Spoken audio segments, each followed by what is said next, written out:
It is our pleasure this morning to be joined on the air with Tennessee Governor Bill Lee. Good morning, Governor. How are you today? Good morning, Ron. I'm doing fine, sir. Thanks for having me on. Appreciate you taking your time this morning. We've got a few minutes to talk to you, so we'll kind of move through the topics pretty quick. I wanted to ask you first about the vaccine distribution and what you see as far as the way that the state of Tennessee will set up to distribute the COVID-19 vaccine when that's made available. Yeah, it's a big deal right now. It's very important. Fortunately, and I'm proud of the fact that Tennessee was chosen by Pfizer, the first vaccine manufacturer. We were chosen one of 4 states to be a pilot, and that'll mean we work with them to distribute. And they chose us because we got a really good plan. Every state had to submit their plan to the federal government. They liked our plan. We believe that in the first week or 2 of December, potentially, that we will have vaccine available for distribution. Hopefully, even a few days earlier than that. We will begin the process. We have a very defined process to get it out. There will be really limited supplies. That's an important thing to know. Is at first we will get a few 100,000 doses of vaccine, and that's a very limited supply when you have 7 million people in the state or close to it. So that will go first to healthcare workers, and in particular, the most vulnerable healthcare workers, so those that are older and that have what we call comorbidities or underlying health conditions. And then we'll begin to move through the elderly population and down into the general population as vaccine becomes available over the next few months. But we will start soon, and it will be a very welcome day when we can begin to do that, because we have a real challenge on our hands, especially over the next several weeks. As our hospitals are reaching capacity, our case counts are dramatically increasing, as you've seen there in Greene County, and it's just a very serious time. We need Tennesseans to really pull together and help us navigate through the next several weeks. What are some of those things that Tennesseans should do, particularly with a holiday that's known for gathering together, next Thursday being Thanksgiving? Yeah, I really do want people to stop and think about it. My own family, who has had Thanksgiving dinner at my mom's house every single year of my life that I can remember, we've decided not to do that next Thanksgiving Day. It was a really hard decision, but my mom is 87.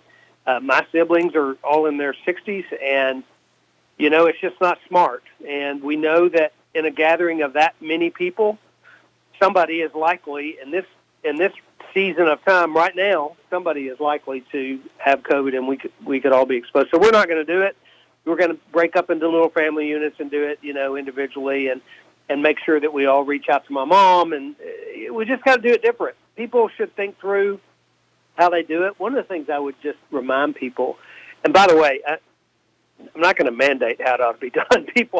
People have enough good sense to make decisions on their own, to not be told by the government how to do it. But one of the things that I think is important is that as much controversy as there's been around wearing a mask, wear a mask. Wear a mask when you're in any interactions with people that, in order to keep them safe. One of the things, that's why I tell people to wear masks, is because there are a whole bunch of folks who feel more comfortable when somebody else has one on. They're more likely to go in a store. They're more likely to go to a restaurant. Consumer confidence will keep our economy going. And if for no other reason than to move our economy forward, we ought to, social distance, wear a mask, and wash our hands. When we talk about the gatherings, it was an easy decision, I think, back at Easter. It was pretty plain and clear that we didn't need to get together necessarily at Easter and do the things that we did then. And I think that's, I think we're really looking at next year. You talk about the vaccines rolling out, and they'll be limited to begin with. It's, this is something that's with us through at least spring of next year. So we're not out of the woods as far as those gatherings. And if we look at how people handled Easter, I think that's even more important now at Thanksgiving and really Christmas coming up too. Yeah, we can get through it. And you know what? Sometimes kind of like in my faith tradition, we fast, and you sacrifice something in order to be mindful of something more important. our family is kind of thinking about this and saying, you know what, this is going to allow us. We're giving up something, but how about we take the opportunity to share with each other what we're thankful for and what Thanksgiving is really about, and thanking God for our rich blessings in spite of the challenges we face right now. And it's a change to our tradition, but it actually is allowing my family to be more thoughtful about what really matters. As we move through this, no plans to impose any further restrictions on economy, on the business sector of Tennesseans? I think protecting lives from a health standpoint and protecting livelihoods from an economic standpoint is incredibly important to me. Both of those. People's losses of jobs have been devastating. Unemployment's been large. People have lost their businesses. They've lost their savings. There's been a really hard environment economically, and I certainly don't want to make that any worse. I have no plans to restrict businesses.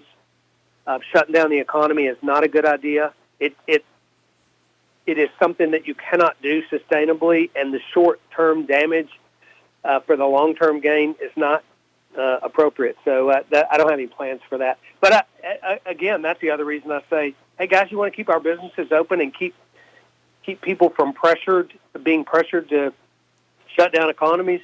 Do the simple things and pay attention to your gatherings and your face coverings and your hand washing, and we can get through this without shutting down the economy. But I have no plans to do that. Well, I appreciate your time, Governor. But before you go, I'll let you just again, urge to Tennesseans what they need to think about as they get together or try not to get together over Thanksgiving and beyond.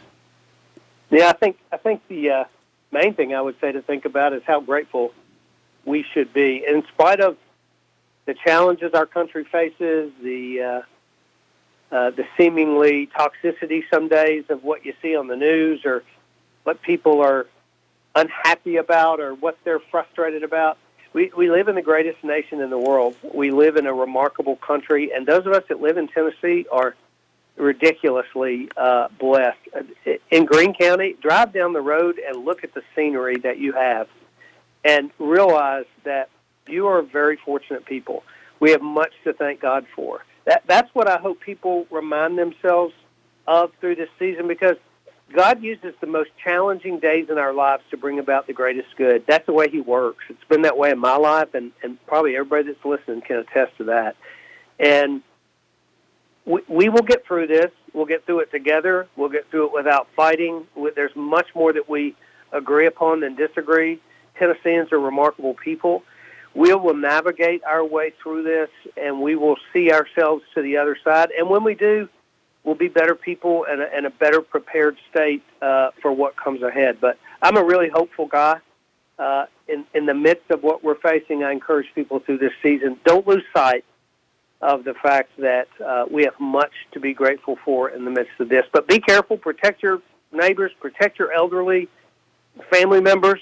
This stuff is real and serious, and we're in the heat of it right now. But if we do the right thing, we'll get through it just fine. Tennessee Governor Bill Lee. Governor, thank you very much for your time this morning. Glad to be on, Ron. Talk to you again. 99.5 FM WGRV.